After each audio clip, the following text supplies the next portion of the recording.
बिस्मिल्लाहिर्रहमानिर्रहीम। स्टूडेंट्स, आज हम लोगों ने चैप्टर नंबर 9 का 5th लेक्चर स्टार्ट करना है, जो कि स्टार्ट हो रहा है ओहम्स लॉ के टॉपिक से। जिस तरह हम लोगों ने इलेक्ट्रोस्टैटिक में कूलम्स लॉ स्टडी किया था, इसी तरह इलेक्ट्रोडायनामिक्स में या करंट इलेक्ट्रिसिटी में हम ओहम्स लॉ को स्टडी करेंगे। ओहम्स लॉ जो है, एक साइंटिस्ट था जिसने ये लॉ दिया था, जिसका नाम है जॉर्ज साइमन ओहम। और ये लॉ रिलेशनशिप बताता है between current and voltage. According to this law हमारे पास जो करंट है वो वोल्टेज के डायरेक्टली प्रोपोर्शनल है। दो हमारे पास कंडक्टर, एक कंडक्टर है, उसके दो एंड्स के ऊपर हमने वोल्टेज अप्लाई किया। जितना वोल्टेज होगा करंट हमारे पास उतना ज़्यादा होगा। इसका मतलब करंट वोल्टेज पे डिपेंड करता होता है और दोनों के दरमियान रिलेशन भी डायरेक्ट है। मैथमेटिक्स का कॉन्सेप्ट है कि जब साइन ऑफ प्रोपोर्शनैलिटी ख़त्म करते हैं तो उसकी जगह पर कांस्टेंट ऑफ प्रोपोर्शनैलिटी आ जाता है। यहाँ पर ये जो कांस्टेंट ऑफ प्रोपोर्शनैलिटी हमारे पास जी है, ये कहलाता होता है कंडक्टेंस। और ये ओहम्स लॉ में जो हमने ये रिलेशन पढ़ा है कि current is directly proportional to potential difference, इसके लिए एक कंडीशन है। वो कंडीशन हमारे पास ये है the temperature of the conductor should remain constant. फिर ही जाकर हमें जो है आई और वी के दरमियान डायरेक्ट रिलेशन मिलेगा। अगर टेम्परेचर कांस्टेंट ना हो तो फिर रेजिस्टेंस चेंज हो जाएगी। जब रेजिस्टेंस चेंज होगी तो फिर आई और वी का डायरेक्ट रिलेशन नहीं मिलेगा, क्योंकि इसकी कंडीशन है कि रेजिस्टेंस कांस्टेंट रहनी चाहिए। ये आगे चल के हम लोग इस बात को मज़ीद डिटेल से प्रूफ कर लेंगे। अगर हम इसका ग्राफ ड्रा करें, अगर दो क्वांटिटीज़ के दरमियान डायरेक्ट रिलेशन हो तो इसके लिए याद रख लें, उन दो क्वांटिटीज़ के दरमियान जो ग्राफ आता है वो हमेशा इनक्लाइंड स्ट्रेट लाइन आता होता है। तो यहाँ पर हमारे पास जो ग्राफ है वो इनक्लाइंड स्ट्रेट लाइन है। इसका अगर हम लोग स्लोप कैलकुलेट करें, अभी हम लोगों ने यहाँ पर पढ़ा कि अगर g हमारे पास कांस्टेंट ऑफ प्रोपोर्शनैलिटी है और g इक्वल होता है 1/r के, g is equal to 1/r। अगर मैं यहाँ पर 1/r पुट करूँ, I is equal to 1/r multiplied by v, तो ये फार्मूला बनता है v is equal to IR। अगर हम लोग यहाँ से r निकालें तो r हमारे पास जो है, सॉरी 1/r निकालें तो 1/r हमारे पास इक्वल आता है I/v के, जो कि इक्वल है IV कर्व। अब ये IV कर्व का जो स्लोप है ये हमें जो है 1/r मीन्स कंडक्टेंस की वैल्यू बताएगा। अब यहाँ से हमने देखा, क्योंकि हमारे पास इनक्लाइंड स्ट्रेट लाइन है और इनक्लाइंड स्ट्रेट लाइन ना तो ये इस तरफ बेंड हो रही है ना ही इस तरफ बेंड हो रही है, इसका मतलब इस लाइन का स्लोप कांस्टेंट है। अगर स्लोप कांस्टेंट है तो फिर कंडक्टेंस भी कांस्टेंट होगी और रेजिस्टेंस भी कांस्टेंट होगी। इसके अलावा हमने ये भी पढ़ा हुआ है कि स्लोप को tan थीटा से भी हम लोग कैलकुलेट कर सकते होते हैं। तो यहाँ हमारे पास ये I/r जो है वो tan थीटा के इक्वल भी आएगा।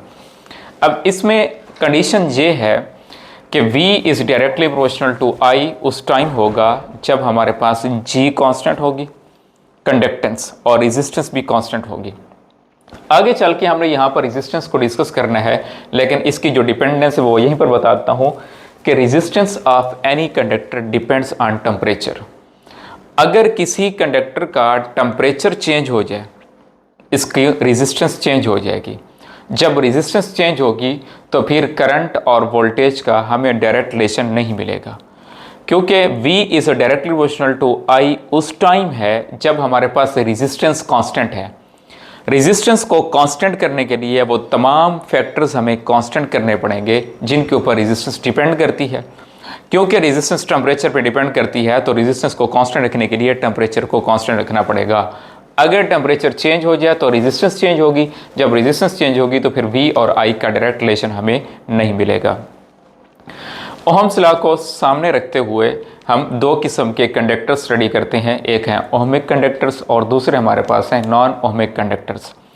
नाम से पता चल रहा है ओहमिक कंडक्टर्स हमारे पास वो कंडक्टर्स होंगे जो ओहम्स लॉ को ओबे करेंगे, और हर वो कंडक्टर जो ओहम्स लॉ को ओबे करता है उसमें हमें I और V का डायरेक्ट रिलेशन मिलेगा।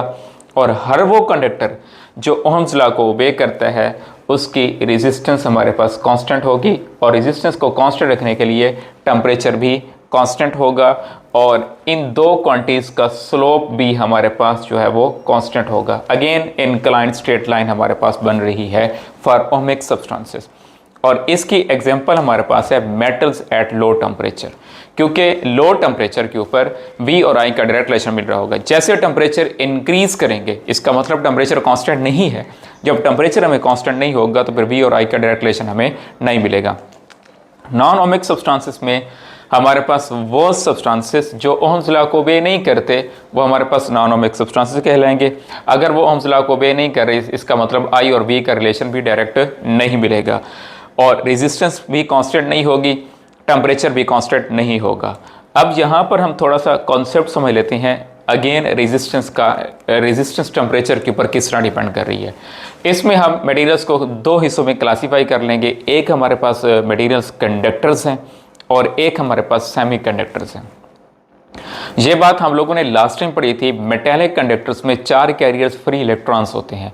किसी भी कंडक्टर में फ्री इलेक्ट्रॉन्स ऑलरेडी मौजूद होते हैं। अब अगर मैं किसी कंडक्टर का टेम्परेचर इंक्रीज करता हूँ, टेम्परेचर इंक्रीज करने का मतलब ये है फ्री इलेक्ट्रॉन्स जो एक दूसरे के साथ कोलिजन परफॉर्म कर रहे होंगे, वो कोलिजन हमारे पास इंक्रीज हो जाएगी, और इसी कोलिजन को रेजिस्टेंस कहा जाता है। कम टेम्परेचर पर कोलिजन कम होगी, इसका मतलब रेजिस्टेंस कम है। जैसे ही टेम्परेचर इंक्रीज करेंगे, टेम्परेचर के इंक्रीज करने की वजह से कोलिजन इंक्रीज करेगी, इसका मतलब रेजिस्टेंस इंक्रीज कर रही है इन केस ऑफ कंडक्टर्स, जिसकी वजह से हमारे पास जो है हम ये कहते हैं कि अगर कंडक्टर्स का टेम्परेचर इंक्रीज करें तो उनकी रेजिस्टेंस इंक्रीज होती है, डायरेक्ट रिलेशन है। लेकिन अगर हम बात करते हैं सेमीकंडक्टर्स की, जब भी सेमीकंडक्टर की बात आए तो हमारे पास 2 एलिमेंट्स हैं, एक सिलिकॉन और एक जर्मेनियम। असल में होता यह है, सेमीकंडक्टर कम टेम्परेचर पर एक्ट करता होता है एज अ इंसुलेटर। जब हम उसका टेम्परेचर इंक्रीज करते हैं तो कोवलेंट बॉन्ड में बंधे हुए इलेक्ट्रॉन्स फ्री होना स्टार्ट हो जाते हैं। कम टेम्परेचर पर हमारे पास इलेक्ट्रॉन्स कोवलेंट बॉन्ड में बाउंड थे, कोई इलेक्ट्रॉन हमारे पास फ्री नहीं था। फॉर कंडक्टिविटी, किसी भी मटेरियल को कंडक्टर होने के लिए ज़रूरी है कि उसके पास फ्री इलेक्ट्रॉन्स हों। अब जैसे हम सेमीकंडक्टर का टेम्परेचर इंक्रीज करते हैं तो हमें फ्री इलेक्ट्रॉन्स अवेलेबल होते हैं फॉर कंडक्टिविटी। कोवलेंट बॉन्ड टूटते जाते हैं, इलेक्ट्रॉन्स फ्री होते चले जाते हैं, इसका मतलब कंडक्टिविटी स्टार्ट हो जाती है। इसलिए जब कंडक्टिविटी स्टार्ट, इसका मतलब उसकी रेजिस्टेंस कम हो गई है। तो फॉर सेमीकंडक्टर टेम्परेचर इंक्रीज करने पे उनकी रेजिस्टेंस जो है वो डिक्रीज हो जाती है। वो तमाम मटेरियल्स जिनके लिए रेजिस्टेंस बढ़ाने पे टेम्परेचर बढ़ेगा। देखिए रेजिस्टेंस होती क्या है? Opposition to flow of charges, opposition to electric current is called resistance. अगर किसी कंडक्टर की रेजिस्टेंस बढ़ती है, इसका मतलब उसमें से गुजरने वाला करंट कम होगा। तो यहां हम ग्राफ से देख सकते हैं, हमने देखा टेम्परेचर इंक्रीज करने पे रेजिस्टेंस इंक्रीज तो करंट डिक्रीज करेगा। तो ये ग्राफ बजाय स्ट्रेट जाने के, तो ये ग्राफ वोल्टेज की तरफ बेंड हो रहा है। इसका मतलब वोल्टेज की वैल्यू तो बढ़ रही है, लेकिन करंट की वैल्यू यहां पर कम हो रही है। अगर दोनों के दरमियान सेम रेशो होती तो फिर इनक्लाइंड स्ट्रेट लाइन आती। अगर यहां पर वोल्टेज डिक्रीज कर रही होती, करंट इंक्रीज कर रहा होता, तो ये ग्राफ इस तरफ बेंड होता। अगर ग्राफ इस तरफ बेंड हो, इसका मतलब यह है कि वाई एक्सिस वाली वैल्यू जो है वो डिक्रीज हो रही है। करंट उस टाइम डिक्रीज होता है जब रेजिस्टेंस इंक्रीज करती है। इसका मतलब अगर रेजिस्टेंस इंक्रीज कर रही है तो रेजिस्टेंस कांस्टेंट नहीं है, रेजिस्टेंस कांस्टेंट नहीं है तो टेम्परेचर कांस्टेंट नहीं है, तो ये हमारे पास ओहम्स लॉ को ओबे नहीं करेगा। इसके एग्जांपल में हमारे पास है टंगस्टन बल्ब। हम लोग देखते हैं कि हमारे घरों में एक एनर्जी सेवर लगा होता है। पहले हमारे पास एक येलो कलर की लाइट वाला बल्ब होता था, उसके अंदर एक स्प्रिंग लगा होता था, उस स्प्रिंग को टंगस्टन कहा जाता है। और जब उसमें से करंट गुजरता है तो वो टंगस्टन गर्म हो जाता है, उसका मतलब उसका टेम्परेचर इंक्रीज तो रेजिस्टेंस भी इंक्रीज कर जाती है। इनवर्स रिलेशन के केस में जब भी बात है तो यहाँ हमारे पास सेमीकंडक्टर जर्मेनियम या सिलिकॉन। अब हम यहाँ देख सकते हैं कि स्टार्ट में वोल्टेज इंक्रीज कर रही है, करंट कम इंक्रीज कर रहा है, लेकिन यहाँ पर हम देख सकते हैं कि करंट जो है वो एकदम से शूट कर जाता होता है। अब यहाँ देखें हमारे पास जो कर्व है वो वोल्टेज की तरफ बेंड नहीं हुई बल्कि करंट की तरफ बेंड हुई। इसका मतलब यहां पर करंट इंक्रीज कर गया। रेजिस्टेंस कम होने का मतलब यह है कि अपोजिशन कम हो गई है। जब अपोजिशन कम होगी तो करंट इंक्रीज कर जाएगा। इसके एग्जांपल में हमारे पास है डायोड। ये आगे चल के हम लोग अल्फा के बारे में स्टडी करेंगे, टेम्परेचर कोएफिशिएंट ऑफ रेजिस्टेंस इसको कहा जाता है। तो वहां पर मैं आपको पॉइंट बता दूंगा कि पॉजिटिव किसके लिए है और नेगेटिव किसके लिए है। नेक्स्ट हम लोग मूव करते हैं series combination and parallel combination. देखें, series combination and parallel combination आपने अपने एफएससी के सिलेबस में नहीं पढ़ा, लेकिन ये एनईटी के पॉइंट ऑफ व्यू से इंपॉर्टेंट है, इसमें से एमसीक्यूज आते होते हैं। तो मैंने यहाँ पर इसको डिटेल से समझा दिया है सीरीज कॉम्बिनेशन और पैरेलल कॉम्बिनेशन को। सबसे पहले हम स्टार्ट करते हैं सीरीज कॉम्बिनेशन। सीरीज कॉम्बिनेशन में हम लोग रेजिस्टेंसेस को इस तरह से कनेक्ट करते होते हैं और हम कहते हैं कि यहाँ पर resistances are connected end to end. एक रेजिस्टेंस के एंड के साथ दूसरी रेजिस्टेंस के एंड के साथ तीसरी रेजिस्टेंस कनेक्टेड है। जबकि अगर हम लोग बात करते हैं पैरेलल कॉम्बिनेशन में, तो पैरेलल कॉम्बिनेशन में रेजिस्टेंसेस इस तरह से कनेक्टेड होती हैं। अगर रेजिस्टेंसेस इस तरह से कनेक्टेड हों तो इसे कहा जाता होता है कि resistances are connected side by side. अगर resistances side by side connected हों तो इसे कहा जाता होता है parallel combination. According to Ohm's law हमारे पास फार्मूला है V is equal to IR। Resistance को छोड़कर बाकी हमारे पास दो वेरिएबल्स बचते हैं, एक वोल्टेज और दूसरा करंट। सीरीज और पैरेलल कॉम्बिनेशन में करंट और वोल्टेज में से एक कांस्टेंट होगा, दूसरा वेरिएबल होगा, और इनको हमने पहचानना है कि कौन सा, और इसको हमने पहचान रखनी है कि किस तरह हमें पता चलेगा कि सीरीज में कौन सी चीज कांस्टेंट है और कौन सी चीज वेरिएबल है, पैरेलल में कौन सी चीज कांस्टेंट है और कौन सी चीज हमारे पास वेरिएबल है। सबसे पहले हम बात करते हैं सीरीज की। फॉर एग्जाम्पल अगर सीरीज कॉम्बिनेशन में लेफ्ट साइड से करंट यहां से इंटर होता है, जो करंट R1 में से गुजरेगा वही करंट R2 में से गुजरेगा और वही करंट R3 में से गुजरेगा। इसका मतलब सीरीज कॉम्बिनेशन में करंट कांस्टेंट होते हैं। तीनों रेजिस्टेंस में 4 रेजिस्टेंस हैं, 5 हैं, 6 हैं, 7 हैं। सर्किट में जितनी रेजिस्टेंसेस लगी हुई होंगी उन सब में से फ्लो करने वाली करंट की वैल्यू कांस्टेंट होगी, करंट चेंज नहीं होगा। इसको याद करने का तरीका यह है, जहां पर करंट का पाथ सेम हो, जहां पर करंट का पाथ डिवाइड ना हो रहा हो, इसका मतलब वहां पर करंट कांस्टेंट होगा। अगर करंट कांस्टेंट है तो दूसरा हमारे पास वेरिएबल वोल्टेज, इसका मतलब फिर वोल्टेज जहां पर डिवाइड होगी। बात क्लियर हो गई कि सीरीज कॉम्बिनेशन में करंट कांस्टेंट रहता है और वोल्टेज डिवाइड होती है। इसके बरक्स अगर हम लोग यहां पर पैरेलल कॉम्बिनेशन में देखें, पैरेलल कॉम्बिनेशन में अगर करंट यहां से फ्लो करता हुआ इस पॉइंट पर पहुंचता है तो इन 3 पॉइंट्स के ऊपर करंट 3 डिफरेंट पार्ट्स में डिवाइड हो रहा है। यहां पर करंट का पाथ सेम नहीं है, पाथ डिवाइड हो रहा है। तो फिर अंडरस्टूड बात है, यहीं से हमें बात क्लियर हो गई कि यहां करंट डिवाइड, जहां करंट डिवाइड होगा वहां पे वोल्टेज कांस्टेंट होगी, जहां पर करंट कांस्टेंट होगा वहां पर वोल्टेज डिवाइड होगी। तो इसका हमारे पास पहला पॉइंट ये है, मैंने ये मेंशन कर दिया कि सेम करंट पास करेगा थ्रू ईच रेजिस्टेंस। I1 का करंट, I2 का करंट और I3 का करंट, तीनों रेजिस्टेंसेस का करंट हमारे पास सेम होगा। और दूसरी बात भी मैंने आपको समझा दी कि वोल्टेज डिवाइड होगी। अब वोल्टेज किस तरह से डिवाइड होगी, ये पॉइंट एमसीक्यू के लिए बड़ा इंपॉर्टेंट है। According to Ohm's law equation V is equal to IR। अगर हमारे पास करंट कांस्टेंट है तो according to this formula voltage का रिलेशन रेजिस्टेंस के साथ डायरेक्ट है। जिसकी रेजिस्टेंस ज्यादा होगी उसके पास वोल्टेज भी ज्यादा जाएगी, जिसकी रेजिस्टेंस कम उसके पास वोल्टेज भी कम जाएगी। मिसाल के तौर पर मेरे पास जो है 3 रेजिस्टेंसेस हैं और 3 रेजिस्टेंसेस के ऊपर मैं अप्लाई कर रहा हूँ 12 वोल्ट की बैटरी। अब वोल्टेज ने डिवाइड इस तरह से होना है, फॉर एग्जांपल R3 की वैल्यू ज्यादा है रेजिस्टेंस की, ये 5 ओम की है, ये 2 ओम की है, ये 1 ओम की है। तो 5 ओम वाली के पास वोल्टेज ज्यादा जाएंगे, 1 ओम और 2 ओम वाली के पास जो है वोल्टेज कम जाएंगे। तीसरा पॉइंट इसमें, अब यहां पर R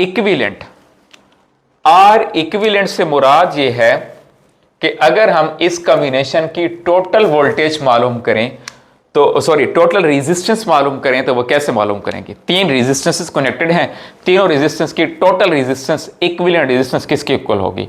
सीरीज कॉम्बिनेशन में इक्विवेलेंट रेजिस्टेंस कैलकुलेट करने का तरीका ये है, जितनी भी रेजिस्टेंसेस लगी होती हैं उन सब की रेजिस्टेंसेस को हम लोग ऐड कर देते होते हैं। मिसाल के तौर पर हम सपोज कर लेते हैं R1 5 ओम की है, R2 3 ओम की है और R3 7 ओम की है।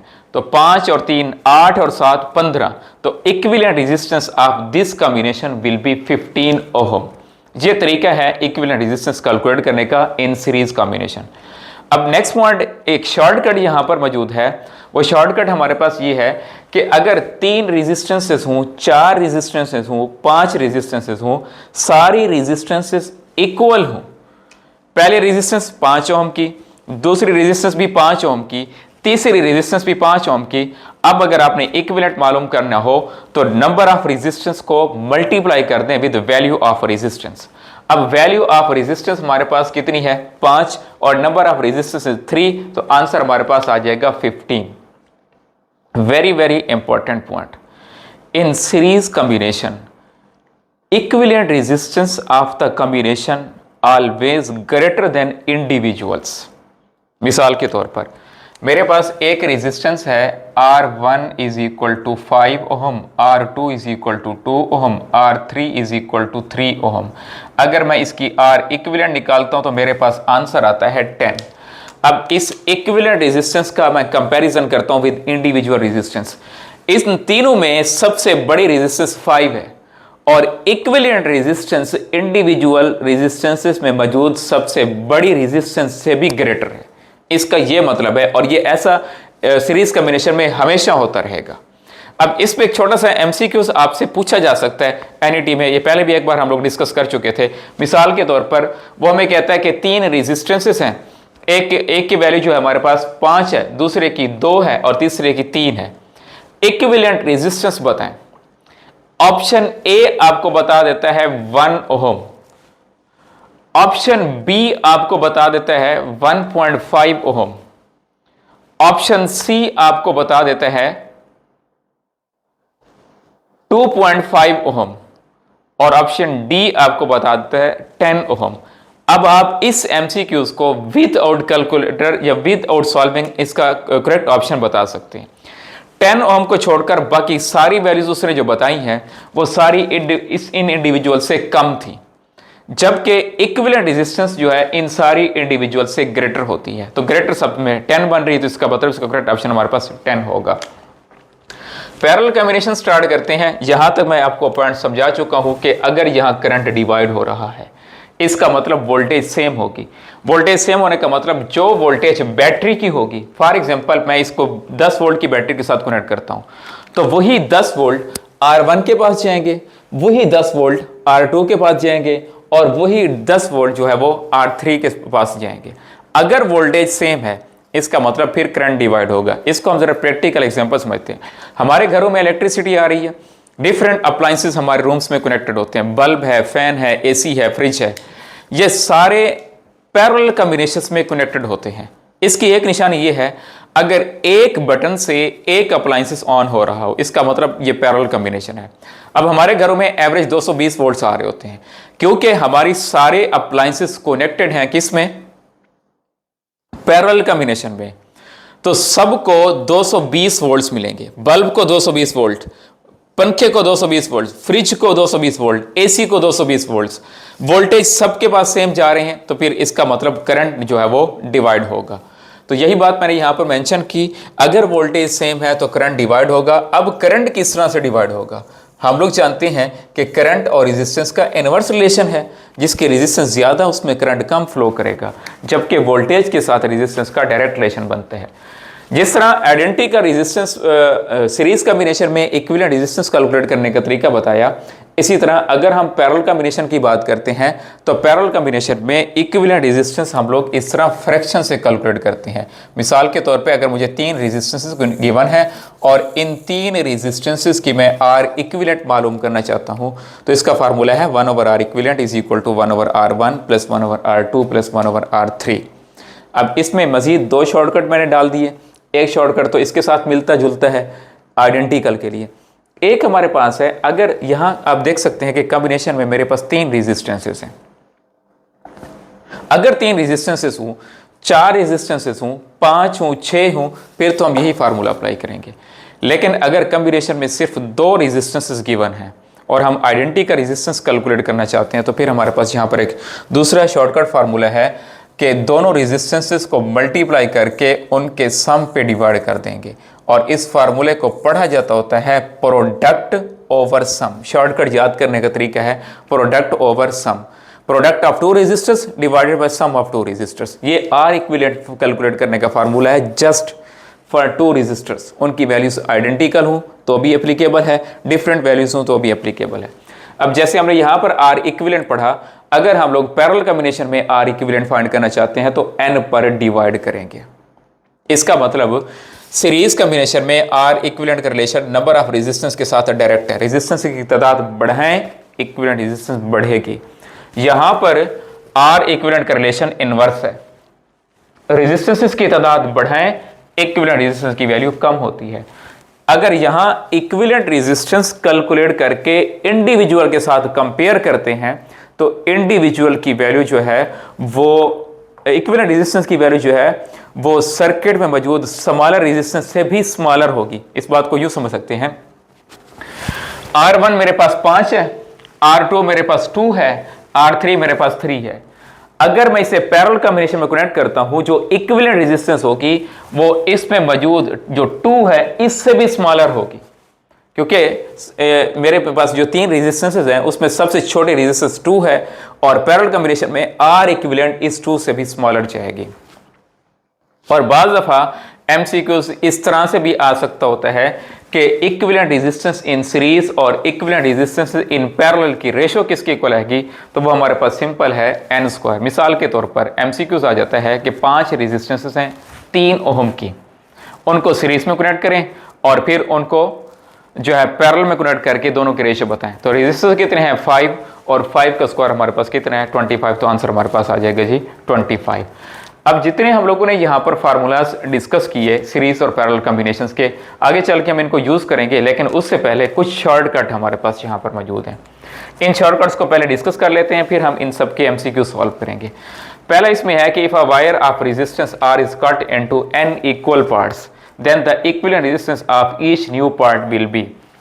देखिए जितने पार्ट्स में आप उसको डिवाइड करेंगे रेजिस्टेंस उतने पार्ट्स में डिवाइड हो जाएगी। मिसाल के तौर पर आपके पास एक वायर थी, आपने उस वायर को 5 हिस्सों में डिवाइड कर दिया है, तो एक हिस्से में आने वाली जो रेजिस्टेंस की वैल्यू होगी वो R/5 होगी, दूसरे हिस्से में भी R/5, तीसरे हिस्से में भी R/5, चौथे हिस्से में भी R/5 और 5वें हिस्से में भी R/5 होगी। अगर एक वायर को आप 10 हिस्सों में तकसीम कर देते हैं तो एक हिस्से में आने वाली जो रेजिस्टेंस है वो R/10, दूसरे हिस्से में भी R/10, तीसरे हिस्से में भी R/10। तो जनरल हम इसे लिखेंगे R/n।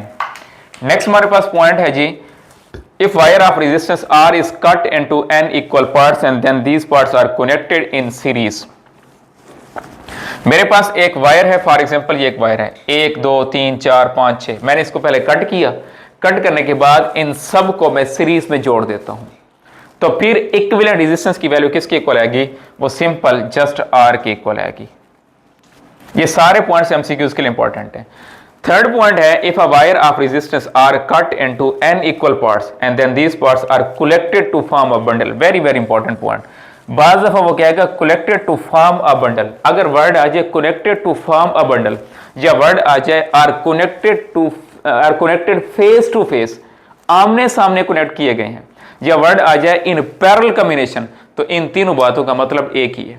मतलब कहने का यह है कि हमारे पास एक रेजिस्टेंस थी, एक वायर थी, उसकी रेजिस्टेंस R थी, उसको हमने n इक्वल पार्ट्स में पहले काट के फिर हमने उसको पैरेलल कॉम्बिनेशन में जोड़ा, तो अब इसकी इक्विवेलेंट रेजिस्टेंस किसके इक्वल आएगी, तो इसका फार्मूला है R/n²। तो इसकी इक्विवेलेंट रेजिस्टेंस हमारे पास R/n² के इक्वल आएगी।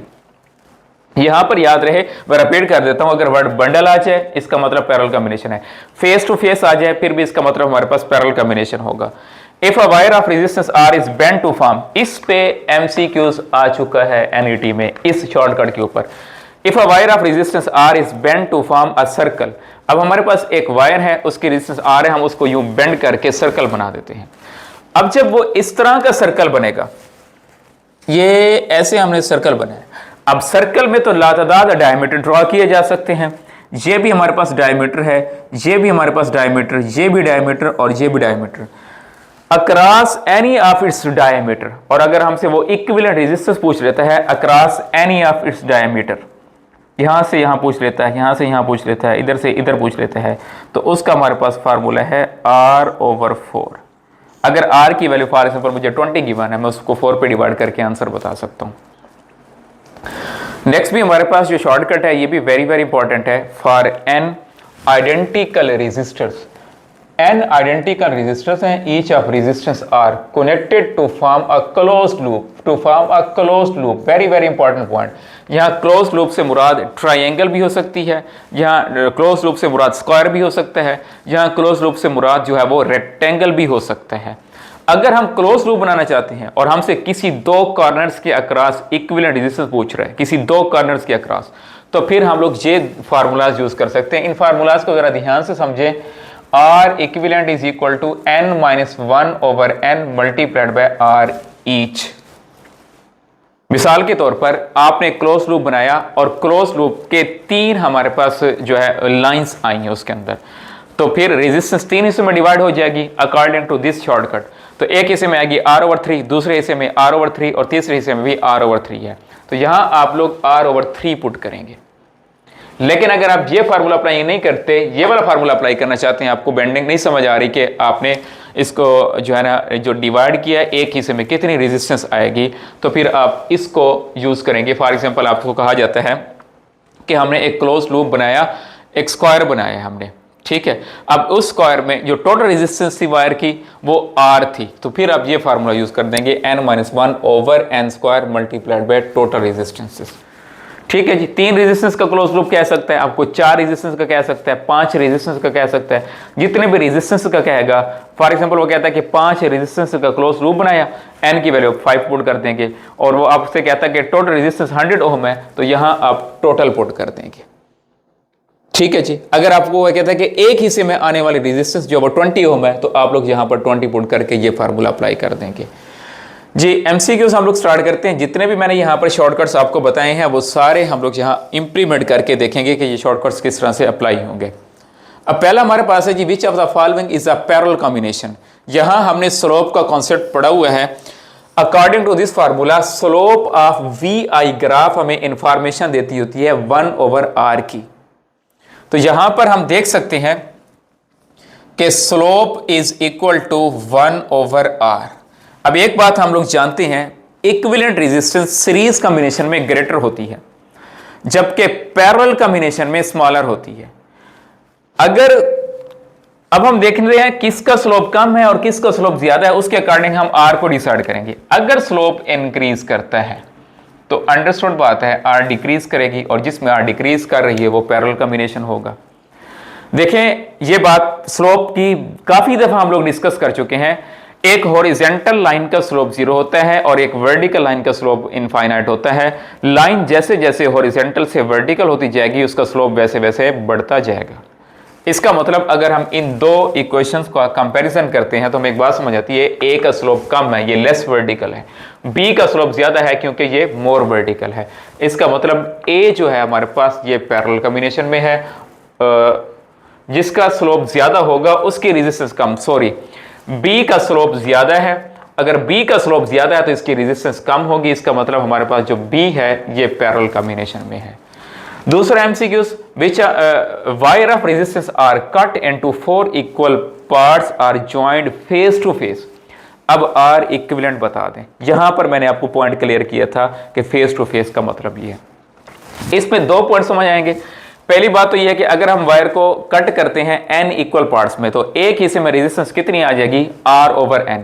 यहां कितने पार्ट्स में हमने इसको कट किया, 4 पार्ट्स में। इसका मतलब एक हिस्से में आने वाली जो रेजिस्टेंस है वो कितनी होगी, R/4। एक वायर है, उसकी रेजिस्टेंस हमारे पास R है, उसको 4 हिस्सों में डिवाइड कर दिया, तो एक हिस्से में आने वाली जो हमारे पास रेजिस्टेंस है वो R/4, इधर भी R/4, इधर भी R/4, इधर भी R/4। ये पहला पॉइंट आपको क्लियर हो गया, जिसमें हमने पढ़ा कि अगर हमारे पास एक रेजिस्टेंस है और उसको कट करते हैं n इक्वल पार्ट्स में, तो एक हिस्से में रेजिस्टेंस कितनी आएगी, तो उसका आंसर है R/4 आएगी। अगर 5 होते तो R/5 आती। अब फिर इन्हीं 4 रेजिस्टेंसेस को हम लोगों ने फेस टू फेस कनेक्ट करना है। इसका मतलब है एक रेजिस्टेंस यहां पर कनेक्ट हो रही है, दूसरी रेजिस्टेंस यहां पर, तीसरी रेजिस्टेंस यहां पर कनेक्ट हो रही है, और चौथी रेजिस्टेंस जो है वो यहां पर कनेक्ट हो रही है। ये हमारे पास जो है 4 रेजिस्टेंसेस हैं और 4 resistances are connected face to face. इसका मतलब आर इक्विवेलेंट है। इसमें इस रेजिस्टेंस की वैल्यू जो है R/4 है, इसकी भी R/4 है, इसकी भी R/4 और इसकी भी हमारे पास R/4 है। 4 आइडेंटिकल रेजिस्टर्स हैं और 4 आइडेंटिकल रेजिस्टेंसेस पैरेलल में कनेक्टेड हैं। तो हम लोगों ने ये पढ़ा हुआ है कि आइडेंटिकल केस में हम लोग ये फार्मूला यूज करते होते हैं टू कैलकुलेट इक्विवेलेंट रेजिस्टेंस। तो रेजिस्टेंस की वैल्यू यहां पर है R/4 यहां पर, और n मतलब तादाद कितनी है 4, तो आंसर आ जाएगा R/16। तो इसका करेक्ट ऑप्शन हमारे पास जो है वो है जी R/16। मैंने यहाँ पर आंसर नहीं दिया था, ऑप्शंस नहीं दिए थे, जस्ट मैंने आपको सॉल्व करवा दिया। इससे भी सॉल्व कर सकते हैं। इसके अलावा हमने यहाँ पर एक शॉर्टकट भी बनाया हुआ है कि अगर n इक्वल पार्ट्स में कनेक्ट होते हैं और फिर हम उसको बंडल की सूरत में कनेक्ट कर रहे हैं तो R/n² आ जाएगा।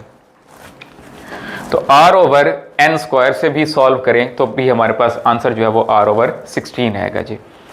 नेक्स्ट हमारे पास है जी ए वायर ऑफ रेजिस्टेंस।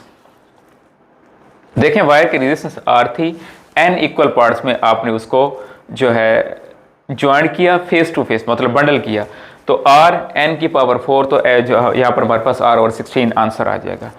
ये MCQs आपका NET में आ चुका है जो कि इस शॉर्टकट के साथ रिलेट करता है। A wire of resistance R is bent into a circle. एक वायर है, उसकी रेजिस्टेंस R है, हमने उसको सर्कल में बेंड कर दिया। जब हमने उसको सर्कल बेंड किया, the resistance between 2 diametrically opposite points is, 2 diametrically opposite points के दरमियान रेजिस्टेंस क्या होगी, मैंने आपको बताया R/4। तो इसका करेक्ट ऑप्शन भी हमारे पास जो है वो R/4 ही आएगा। Next, wire of resistance R cut into 3 equal parts joint to form a triangle R equivalent across adjacent sides.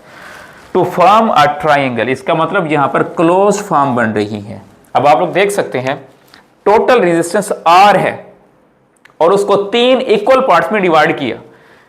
Understood बात है कि 3 इक्वल पार्ट्स में डिवाइड किया तो एक हिस्से में, एक पार्ट में आने वाली जो रेजिस्टेंस है वो R/3 होगी, दूसरे पार्ट में भी R/3, तीसरे पार्ट में भी R/3।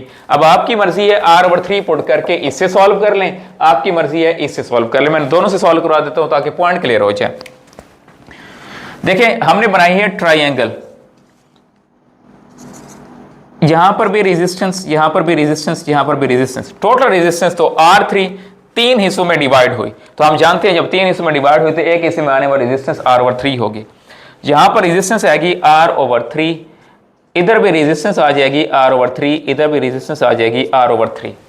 अब हमारे पास फार्मूला है to calculate R equivalent is equal to n-1। Total resistance कितनी है 3, 3 - 1 divided by 3 multiplied by each resistance, individual resistance R/3 है हमारे पास। आंसर आएगा 2/9R। इसी तरह अब हम इसको इस फार्मूले से भी सॉल्व कर सकते हैं। R equivalent is equal to n-1/n², साथ में आ जाएगा R। 3 - 1 ऊपर तो आ जाएगा 2, नीचे आ जाएगा 3 का स्क्वायर 9 मल्टीप्लाइड बाय R। यहां R से मुराद ये वाली टोटल रेजिस्टेंस है। टोटल रेजिस्टेंस से भी सॉल्व कर सकते हैं, एक हिस्से में कितनी रेजिस्टेंस आ रही है उससे भी हम इसको सॉल्व कर सकते हैं।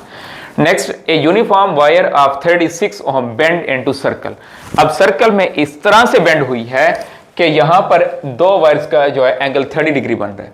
इसका मतलब अब ये सर्कल में 2 वायर्स है, एक वायर है यहां से लेकर यहां तक, ये एक वायर है, और दूसरी वायर है यहां से लेकर यहां तक। तो हम देख सकते हैं ये दोनों वायर्स आपस में पैरेलल कनेक्टेड हैं। वो पैरेलल का फार्मूला यूज करके प्रोडक्ट ओवर सम हम इसकी इक्विवेलेंट मालूम कर सकते हैं। लेकिन उससे पहले इस पोर्शन की रेजिस्टेंस R1 कितनी है और इस बड़े पोर्शन की रेजिस्टेंस R2 कितनी है। अब इन दोनों के रेजिस्टेंस हम लोग जो है एंगल के हिसाब से कैलकुलेट करेंगे। पहले पार्ट में जो 36 ओम रेजिस्टेंस है वो 30 डिग्री के पार्ट में कितनी आ रही है, 3 ओम जस्ट। बाकी हमारे पास जो 330 डिग्री एंगल, क्योंकि टोटल तो 360 डिग्री एंगल है ना, 30 डिग्री एंगल ये हो गया। बाकी हमारे पास जो 330 डिग्री एंगल वाला पार्ट है उसमें रेजिस्टेंस कितनी आ रही है, 33 ओम। तो ये हमारे पास 33 ओम और ये हमारे पास 3 ओम। आर इक्विवेलेंट यहां से जो है इस तरह से कैलकुलेट की जाएगी, प्रोडक्ट ओवर सम, तो आंसर आएगा 2.9 ओम। सिंपल से पहले हमने दोनों पार्ट्स के रेजिस्टेंस को कैलकुलेट किया। कौन सा कॉन्सेप्ट यूज किया, एंगल्स का, कि यहां पर जो 30 डिग्री का पार्ट है इसमें जो हमारे पास रेजिस्टेंस आ रही है 36 डिवाइडेड बाय 360, मतलब 36 डिवाइडेड बाय 360 का मतलब 1 डिग्री में आने वाले रेजिस्टेंस मल्टीप्लाइड बाय 30 डिग्री में आने वाले रेजिस्टेंस। 36 डिवाइडेड बाय 360 मतलब 1 डिग्री में आने वाले रेजिस्टेंस मल्टीप्लाइड बाय 330 डिग्री में आने वाले रेजिस्टेंस। दोनों को हम लोगों ने कैलकुलेट करने के बाद यहां पर प्रोडक्ट ओवर सम का फार्मूला अप्लाई करके हमने सॉल्व कर लिया।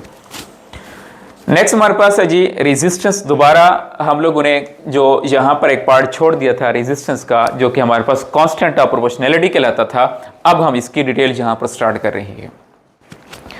अब रेजिस्टेंस जो है एक वायर की प्रॉपर्टी है, हर वायर की रेजिस्टेंस होती है। रेजिस्टेंस कहा जाता होता है opposition to flow of charges, और ये मेनली जो किसी भी कंडक्टर का जो सोर्स ऑफ रेजिस्टेंस है वो है कोलिजन बिटवीन फ्री इलेक्ट्रॉन्स और between atoms, lattice of atoms, इनके दरमियान जो कोलिजन होती है इसी को रेजिस्टेंस कहा जाता है। अब कंडक्टर हो उसकी रेजिस्टेंस ना हो पॉसिबल नहीं है, अलबत्ता डिफरेंट कंडक्टर्स की रेजिस्टेंस जो है वो हमारे पास डिफरेंट होती है। जबकि हमने जब ओम्स लॉ को स्टडी किया था तब हमने एक वायर जो ली थी, फॉर एग्जांपल मैंने कॉपर की वायर ले ली, तो वो जब तक मैंने एक्सपेरिमेंट करता रहा वो कॉपर ही रही।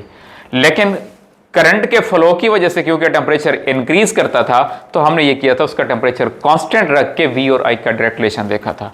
अगर टेम्परेचर कांस्टेंट ना होता तो रेजिस्टेंस कांस्टेंट ना रहती, अगर रेजिस्टेंस कांस्टेंट ना रहती तो फिर V और I का रिलेशन हमें जो है वो डायरेक्ट ना मिलता। अब जब वहां पर हमने कांस्टेंट ऑफ प्रोपोर्शनैलिटी पढ़ी, अब हम लोग यहां पर उसकी डेफिनेशन पढ़ेंगे, उसका फार्मूला देखेंगे, उसका यूनिट और उसकी डिपेंडेंस देखेंगे। Measure of opposition to flow of charges to flow of current is called resistance, और इसके सामने मैंने इसके रीजन मेंशन कर दी कि due to collision between electrons and lattice. According to given condition किसी भी कंडक्टर की रेजिस्टेंस लेंथ के डायरेक्टली प्रोपोर्शनल होती है। लेंथ जितना ही ज्यादा होगी करंट का फ्लो उतना कम होगा, इसका मतलब रेजिस्टेंस ज्यादा होगी। पतली तार की रेजिस्टेंस ज्यादा, करंट का फ्लो कम। मोटी तार का एरिया ऑफ क्रॉस सेक्शन ज्यादा होता है तो करंट का फ्लो ज्यादा होगा, रेजिस्टेंस कम होगी। इसका मतलब रेजिस्टेंस का रिलेशन लेंथ के साथ तो डायरेक्ट है, जबकि एरिया ऑफ क्रॉस सेक्शन के साथ जो है वो हमारे पास इनवर्स है। दोनों इक्वेशंस को कंबाइन किया, साइन ऑफ प्रोपोर्शनैलिटी खत्म किया, इसकी जगह पर कांस्टेंट ऑफ प्रोपोर्शनैलिटी रो आया जिसको हम रेजिस्टिविटी कहते हैं। अब यहां से हमारा टॉपिक स्टार्ट हो रहा है कि हमने यहां पर रेजिस्टेंस और रेजिस्टिविटी के डिफरेंस को समझना है कि रेजिस्टेंस किसको कहा जाता है और रेजिस्टिविटी किसको कहा जाता होता है। Dependence of resistance number 1, resistance nature of material पे डिपेंड करती है। डिफरेंट मटेरियल्स की रेजिस्टेंस डिफरेंट, जैसे कॉपर की रेजिस्टेंस कुछ और होगी, आयरन की कुछ और होगी, सिल्वर की कुछ और होगी। दूसरा, रेजिस्टेंस डिपेंड करती होती है टेम्परेचर के ऊपर, हमने यहां पर पढ़ा था temperature should remain constant, temperature constant होगा तो रेजिस्टेंस कांस्टेंट होगी। और फिर यहां हमने दो रिलेशंस भी पढ़े, रेजिस्टेंस का रिलेशन टेम्परेचर के साथ डायरेक्ट भी है, रिलेशन टेम्परेचर के साथ इनवर्स भी है। तो यहां डिपेंडेंस मैंने बताई, कंडक्टर्स के लिए जो है रिलेशन डायरेक्ट है और सेमी कंडक्टर्स के लिए इनवर्स है। आगे चल के हम अल्फा का इंट्रोडक्शन स्टडी कर लेंगे। तीसरा फैक्टर जिस पे रेजिस्टेंस डिपेंड करती है वो है लेंथ और एरिया ऑफ क्रॉस सेक्शन, जिसको हम डायमेंशंस ऑफ वायर कहते हैं। या वायर लेंथ पे डिपेंड करती है, एरिया ऑफ क्रॉस सेक्शन पे, रेडियस पे, डायमीटर पे डिपेंड करती होती है। इसका हमारे पास जो यूनिट है वो ओहम है। अगर हम इसको बेस यूनिट्स में लिखें तो इस तरह से लिखा जा सकता है। देखिए, हम लोगों ने जब थर्मोडायनामिक्स का चैप्टर स्टडी कर रहे थे उसमें हमने कुछ टर्म्स स्टडी की थी, जिसमें एक हीट कैपेसिटी थी। हीट कैपेसिटी में हमने ये कंडीशन रखी थी कि amount of heat required to raise the temperature of any substance through 1 kelvin. हमने मास को फिक्स नहीं किया था, लेकिन जब हमने बात की थी स्पेसिफिक हीट कैपेसिटी की तो हमने मास को फिक्स कर लिया था ताकि हीट कैपेसिटी का रिलेशन नेचर के साथ स्टडी कर सकें। वहां हमने ये बात क्लियर की थी कि हीट कैपेसिटी वाटर की जो है वो ज्यादा है, जबकि मिट्टी की हीट कैपेसिटी कम है। तो इन दोनों का कंपैरिजन करने के लिए वाटर का मैस फिक्स किया था और मिट्टी का मैस भी हमने फिक्स किया था, तभी हम पढ़ सके थे। अगर हम लोग यहां पर टेम्परेचर का रिलेशन, रेजिस्टेंस का रिलेशन अगर हम जस्ट प्योर नेचर के साथ स्टडी करना चाहते हैं, तो फिर हमें वायर की लेंथ भी फिक्स करनी पड़ेगी, वायर का एरिया ऑफ क्रॉस सेक्शन भी फिक्स करना पड़ेगा, और फिर हम जो चीज स्टडी कर रहे होंगे, जो रेजिस्टेंस स्टडी कर रहे होंगे, वो रेजिस्टेंस रिलेट कर रहे होंगे विद नेचर। मिसाल के तौर पर मैं ये देखना चाहता हूं कि रेजिस्टेंस कॉपर की ज्यादा है या रेजिस्टेंस सिल्वर की ज्यादा है। इसको देखने के लिए मैं दो पीस लूंगा, एक कॉपर का लूंगा, दूसरा सिल्वर को लूंगा। दोनों की डायमेंशंस मुझे फिक्स करनी पड़ेंगी ताकि मैं नेचर समझ सकूं कि किसकी रेजिस्टेंस कम है और किसकी रेजिस्टेंस ज्यादा है। मैंने एक वायर ली कॉपर की, उसकी लेंथ 1 मीटर फिक्स कर दी, उसका area of cross section 1 metre square मैंने फिक्स कर दिया। दूसरी वायर मैंने सिल्वर की ली, उसकी लेंथ मैंने फिक्स कर दी, उसका area of cross section fix कर दिया। इसका मतलब ये मैंने एक वायर ली, उसका area of cross section 1 metre square और उसकी लेंथ 1 मीटर, तो ये बन गया एक 1 मीटर क्यूब का पीस, और ये भी मैंने 1 मीटर क्यूब का पीस लिया। ये सिल्वर का है और एक कॉपर का है। अब मैं इनकी रेजिस्टेंस को स्टडी कर रहा हूं कि किसकी रेजिस्टेंस कम है और किसकी रेजिस्टेंस ज्यादा है। तो अब मैं जो रेजिस्टेंस देख रहा हूं, वेरिएशन जो रेजिस्टेंस के साथ देख रहा हूं वो नेचर के साथ देख रहा हूं। तो अब जब मैं रेजिस्टेंस की वेरिएशन नेचर के साथ देख रहा हूंगा, तो अब मैं टर्म रेजिस्टेंस यूज नहीं करूंगा बल्कि रेजिस्टिविटी यूज करूंगा। रेजिस्टिविटी का ताल्लुक लेंथ के साथ नहीं है, रेजिस्टिविटी का ताल्लुक एरिया ऑफ क्रॉस सेक्शन के साथ नहीं है, रेजिस्टिविटी का ताल्लुक जो है वो इसकी नेचर के साथ है। जैसे कॉपर की रेजिस्टेंस कम है तो यहां रेजिस्टेंस नहीं कहना चाहिए बल्कि रेजिस्टिविटी कहना चाहिए। सिल्वर की रेजिस्टेंस ज्यादा है नहीं कहना चाहिए बल्कि रेजिस्टिविटी कहना चाहिए, क्योंकि नेचर है, दोनों की नेचर डिफरेंट है, तो रेजिस्टिविटी भी हमारे पास क्या है, डिफरेंट है। तो यहां पर यही बात मैंने लिखी, क्योंकि 1 मीटर क्यूब का मैंने पीस लिया, तो यही बात मैंने यहां पर मेंशन की, resistance of 1 metre cube of wire और resistance of wire of 1 unit dimension is called resistivity. Length fix की थी, एरिया ऑफ क्रॉस सेक्शन को फिक्स किया था, 1 मीटर क्यूब का वॉल्यूम लेके हमने रेजिस्टिविटी को स्टडी किया था। अब हम इसकी डिपेंडेंस देखते हैं। लेंथ और एरिया ऑफ क्रॉस सेक्शन को हमने फिक्स कर दिया था, इसका मतलब रेजिस्टिविटी का ताल्लुक तो नेचर के साथ है, तो इसलिए रेजिस्टिविटी नेचर ऑफ मटेरियल पे डिपेंड करती है और टेम्परेचर पे डिपेंड करती है। रेजिस्टिविटी लेंथ पे डिपेंड नहीं करेगी, एरिया ऑफ क्रॉस सेक्शन पे डिपेंड नहीं करेगी। यूनिट ऑफ रेजिस्टिविटी, इसका यूनिट हमारे पास है जी ओहम मीटर, और इसके बेस यूनिट्स मैंने यहां पर मेंशन कर दिए। अब रेजिस्टेंस और रेजिस्टिविटी को डिफरेंशिएट करने के लिए मैंने यहां पे 2 पॉइंट्स लिखे। Resistance is a characteristic of wire, length material की नहीं होती, लेंथ हमेशा वायर की होती है, और area of cross section material का नहीं होता, एरिया ऑफ क्रॉस सेक्शन भी वायर का होता है। कॉपर की लेंथ नहीं होगी, कॉपर का एरिया ऑफ क्रॉस सेक्शन नहीं है, कॉपर की वायर की लेंथ है, कॉपर की वायर का एरिया ऑफ क्रॉस सेक्शन है। इसका मतलब रेजिस्टेंस प्रॉपर्टी ऑफ वायर है, इसलिए वो लेंथ पे भी डिपेंड करती है, एरिया ऑफ क्रॉस सेक्शन पे भी डिपेंड करती है। जबकि रेजिस्टिविटी जो है ये प्रॉपर्टी ऑफ मटेरियल है जिसकी वायर बनी हुई है। कॉपर की रेजिस्टिविटी, इसका मतलब प्रॉपर्टी की बात हो रही है। सिल्वर की रेजिस्टिविटी, इसका मतलब यहां पर मटेरियल की बात हो रही है। तो यहां से बात हम क्लियर होती है कि resistance is a characteristic of wire. Resistance जो है वो वायर की प्रॉपर्टी है, लेंथ वायर की है, एरिया ऑफ क्रॉस सेक्शन भी वायर का है, और रेजिस्टेंस भी area of cross section length पे डिपेंड करती है। जबकि रेजिस्टिविटी जो है वो मटेरियल की प्रॉपर्टी है। अब इसको यूं समझते हैं, मेरे पास 5 मीटर का टुकड़ा है कॉपर का, दूसरा मेरे पास 100 मीटर का टुकड़ा है कॉपर का, दोनों की लेंथ डिफरेंट है। अगर मैं आपसे पूछूं कि रेजिस्टिविटी किसकी ज्यादा होगी, 5 मीटर वाला भी कॉपर का है, 100 मीटर वाला भी कॉपर का है, मटेरियल सेम, इसका मतलब रेजिस्टिविटी सेम होगी। जब बात आती है रेजिस्टेंस की, 5 मीटर का टुकड़ा छोटा है, लेंथ छोटी है, इसकी रेजिस्टेंस कम होगी। जबकि 100 मीटर का जो टुकड़ा उसकी लेंथ बहुत बड़ी है, उसकी रेजिस्टेंस ज्यादा होगी। रेजिस्टिविटी दोनों की सेम है जबकि रेजिस्टेंस दोनों की डिफरेंट है, रेजिस्टेंस लेंथ से रिलेटेड है।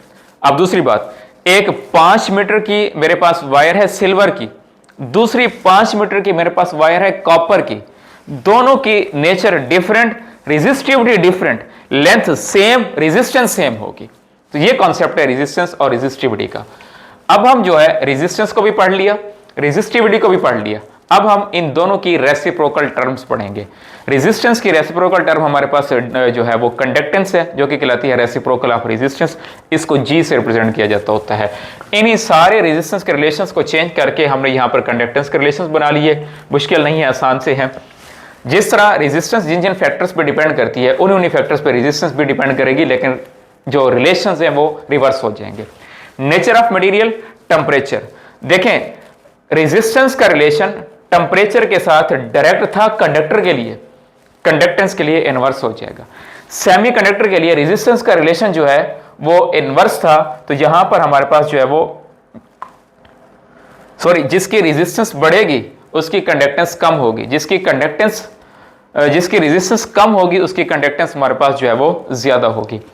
तो इसी तरह जो हमारे पास सेमी कंडक्टर है, इसके साथ जो रिलेशन बनेगा, हमने यहां पर देखा था कि रेजिस्टेंस का रिलेशन जो है वो सेमी कंडक्टर के केस में रेजिस्टेंस का रिलेशन इनवर्स है, तो कंडक्टेंस का रिलेशन भी इनवर्स ही बनेगा।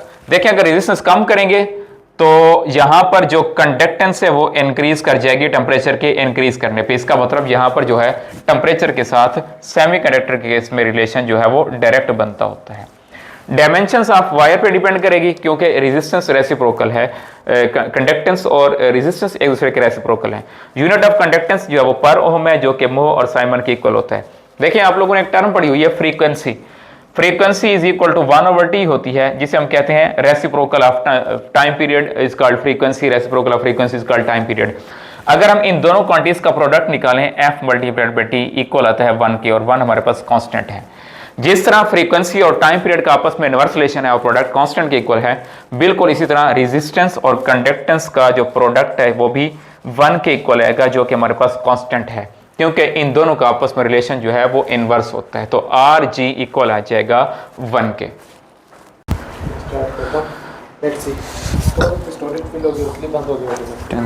अब स्टार्ट कर दूं।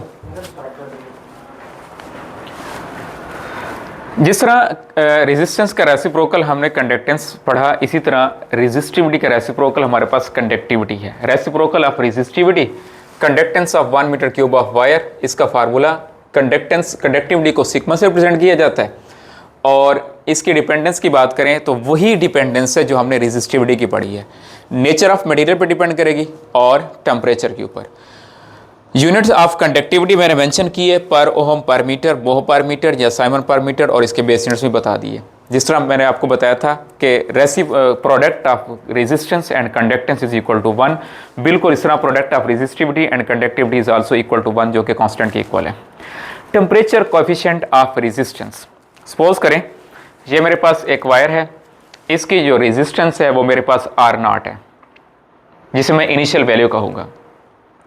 अब क्योंकि कंडक्टर है, जब मैं इसका टेम्परेचर इंक्रीज करूंगा, इसकी रेजिस्टेंस भी इंक्रीज करेगी।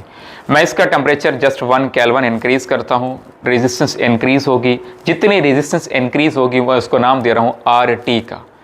Initial value R0, final value RT। अब अगर मैं यहां पर चेंज इन रेजिस्टेंस मालूम करूं तो फाइनल वैल्यू में से इनिशियल को माइनस करूंगा, मतलब RT माइनस R0। अब ये RT माइनस R0 को अगर मैं R0 पे डिवाइड कर दूं, जो कि ओरिजिनल वैल्यू इनिशियल वैल्यू है, तो अब मैं वर्ड पढ़ूंगा fractional change in resistance. RT final value minus initial value divided by initial value multiplied by 100 कर दूं। अब मैं इसे पढ़ूंगा परसेंटेज चेंज इन रेजिस्टेंस। तो यहाँ पर हम देख सकते हैं यही हमारे पास फिर टेम्परेचर कोएफिशिएंट है, जिसको हम अल्फा से रिप्रेजेंट कर रहे हैं। फाइनल वैल्यू मेरे पास RT, इनिशियल वैल्यू मेरे पास R0 डिवाइडेड बाय T। यहाँ पर T से मुराद है टेम्परेचर, जो मैंने 1 केल्विन इंक्रीज की है। 2 केल्विन पे मेजर कर सकते हैं, 3 केल्विन पे भी मेजर कर सकते हैं।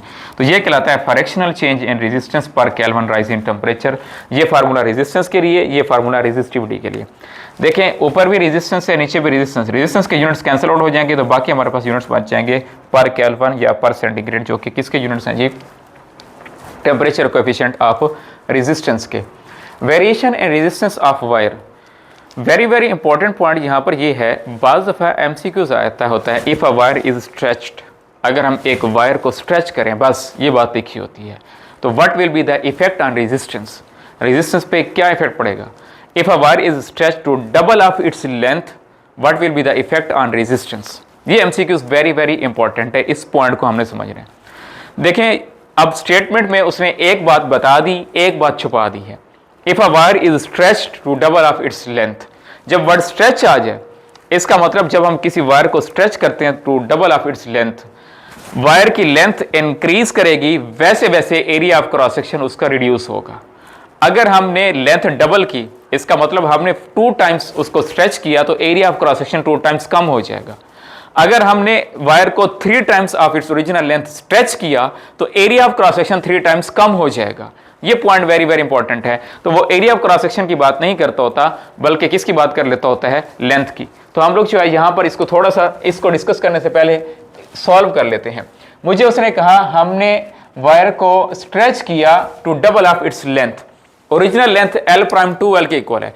दूसरी बात जो है इसकी वजह से, स्ट्रेचिंग की वजह से एरिया ऑफ क्रॉस सेक्शन जो रिड्यूस हुआ, वो बात यहां पर मेंशन नहीं है, वो हमें खुद याद रखनी पड़ेगी कि स्ट्रेचिंग के केस में लेंथ जैसे जैसे इंक्रीज करेगी, एरिया ऑफ क्रॉस सेक्शन वैसे वैसे डिक्रीज होगा। तो A प्राइम हमारे पास जो है वो यहां पर इक्वल आ जाएगा A/2। जितने टाइम्स लेंथ इंक्रीज उतने times area of cross section reduce होगा। अब हम अगर रेजिस्टेंस मालूम करें R प्राइम, तो इक्वल आएगी rho L prime over A prime. R prime is equal to rho into 2L divided by 2A, sorry A/2। तो ये हमारे पास बन जाएगा जी R prime is equal to 4 rho L over A। R prime is equal to 4 times resistance increase करेगी। Students इसमें mistake ये करते हैं कि वो लेंथ के अकॉर्डिंग इसको सॉल्व करते हैं, तो लेंथ के अकॉर्डिंग सॉल्व करेंगे तो यहाँ पर 2R आंसर आएगा, जो कि गलत होगा। देखें यहाँ पर मैंने कुछ शॉर्टकट्स यहाँ बता दिए हैं। अगर लेंथ n टाइम्स इंक्रीज कर रही है, आपको ये मेंशन है स्ट्रेचिंग के केस में, लेंथ अगर n टाइम इंक्रीज कर रही है तो एरिया ऑफ क्रॉस सेक्शन की बात भी छोड़ते हैं, डायरेक्ट आप ये शॉर्टकट अप्लाई करके आप रेजिस्टेंस मालूम कर सकते हैं। लेकिन अगर आपको लेंथ के बारे में नहीं बताया गया, ये बताया गया है if a wire is stretched and it's area is reduced by n times, what will be the effect on resistance. तो बेशक लेंथ नहीं गिवन, आप ये फार्मूला अप्लाई कर दें, रेजिस्टेंस मालूम कर दें। अगर आपको एरिया ऑफ क्रॉस सेक्शन के बारे में भी नहीं बताया गया, रेडियस के बारे में बताया गया, तो फिर आप ये फार्मूला यूज करके हम जो है यहाँ से रेजिस्टेंस मालूम कर सकते हैं। इसकी प्रैक्टिस एमसीक्यूज देखें, ये एमसीक्यूज मैंने आपको सॉल्व करवाया जिसमें मैंने लेंथ डबल की, एरिया ऑफ क्रॉस सेक्शन को हाफ करके आंसर 4R आ गया। अब मुझे यहाँ पर लेंथ जो है स्ट्रेच करने पर डबल गिवन है, R प्राइम मालूम करना है, एरिया ऑफ क्रॉस सेक्शन नहीं बताया गया। डायरेक्ट ही शॉर्टकट अप्लाई कर दें, R prime is equal to n square R। कितने टाइम से इंक्रीज हुई, 2 इज, यहां पर हमारे पास आंसर आ जाएगा 4R। तो ऑप्शन हमारे पास बी है। A wire of length L and resistance R is stretched to get the radius of cross sectional half, R prime is equal to. अब यहां पर हमारे पास जो है R प्राइम मालूम करना है जहां पर रेडियस को हाफ किया गया है, तो ये फार्मूला अप्लाई होगा, R prime is equal to half किया गया, इसका मतलब यहां पर 2 आएगा, 2 की पावर 4 मल्टीप्लाइड बाय R। इसको आप सॉल्व करके आंसर निकालना। नेक्स्ट हमारे पास एक एमसीक्यूज है, एक वायर गिवन है और इस वायर को के हमारे पास यहां पर 2 पीसेस हैं, दरमियान में हमने यहां पर काट दिया है, एक बड़ा पीस बना दिए, एक छोटा पीस बना दिए। रेजिस्टिविटी और रेजिस्टेंस के बारे में बता दें, पहले एग्जांपल दे चुका हूं, मटेरियल सेम रहेगा, रेजिस्टिविटी सेम रहेगी, लेकिन रेजिस्टेंस दोनों की डिफरेंट होगी। इसका मतलब इसका करेक्ट ऑप्शन हमारे पास बी हो सकता है, रेजिस्टिविटी सेम, रेजिस्टेंस दोनों की डिफरेंट होगी। अब हम नेक्स्ट एमसीक्यूज की तरफ चलते हैं। Masses of 3 wires of copper are in the ratio of 1:3:5 and their lengths are in the ratio of 5:3:1। Length की रेशो गिवन है और मैस की रेशो भी गिवन है, जबकि हमने रेजिस्टेंस की रेशो कैलकुलेट करनी है। अब तक हम लोग ने जितने भी फार्मूलाज रेजिस्टेंस के स्टडी किए हैं, किसी भी फार्मूले में हमारे पास जो है कहीं पे मैस की बात नहीं आ रही थी। तो पहले हम अपना फार्मूला जो है वो मॉडिफाई करेंगे। देखिए हम लोग जानते हैं कि रेजिस्टेंस का फार्मूला है R is equal to rho L over A। हम जानते हैं वॉल्यूम इक्वल होता है area multiplied by third length. यहां से एरिया निकालें, एरिया इक्वल आएगा वॉल्यूम ओवर लेंथ, इधर पुट कर दें, R is equal to rho length, इसके साथ मल्टीप्लाई होकर स्क्वायर हो जाएगी डिवाइडेड बाय वॉल्यूम। अब हम जानते हैं डेंसिटी इक्वल होती है मैस ओवर वॉल्यूम, यहां से वॉल्यूम इक्वल आ जाएगा मैस ओवर डेंसिटी। यहां पुट करते हैं जी, जब यहां पुट करेंगे R is equal to rho L square over mass over density. R is equal to rho D L square over M. अब ये हमारे पास फार्मूला बना जिसमें मैस के साथ रेजिस्टेंस का रिलेशन आ रहा है। अब इसमें अगर हम लोग रेजिस्टेंस का इस रेशियो के साथ रिलेशन देखें तो वो डायरेक्ट बन रहा है L square over M. Length और मैसेस की रेशियो गिवन है, जबकि रेजिस्टेंसेस की रेशियो मालूम करनी है, तो यह आ जाएगा R1 ratio R2 ratio R3 is equal to L1 square over M1 ratio L2 square over M2 ratio L3 square over M3। अब लेंथ की रेशियो हमारे पास जो है यहाँ पर है 5, इसकी पावर आ जाएगी 2 डिवाइडेड बाय 1 रेशियो L2 हमारे पास है जी 3, इसका स्क्वायर डिवाइडेड बाय 3, और L3 हमारे पास है जी 1, इसका स्क्वायर डिवाइडेड बाय 5, तो 25 ओवर 1, 9 ओवर 3, 1 ओवर 5, तो ये हो जाएगा 25 रेशियो 3 रेशियो 1 ओवर 5। मल्टीप्लाई कर दें सिंप्लीफाई करने के लिए, जब 5 इसके साथ मल्टीप्लाई होगा तो ये बन जाएगा 1/5 रेशियो 15 रेशियो 1। तो इसका जो करेक्ट ऑप्शन है वो हमारे पास डी बनता है।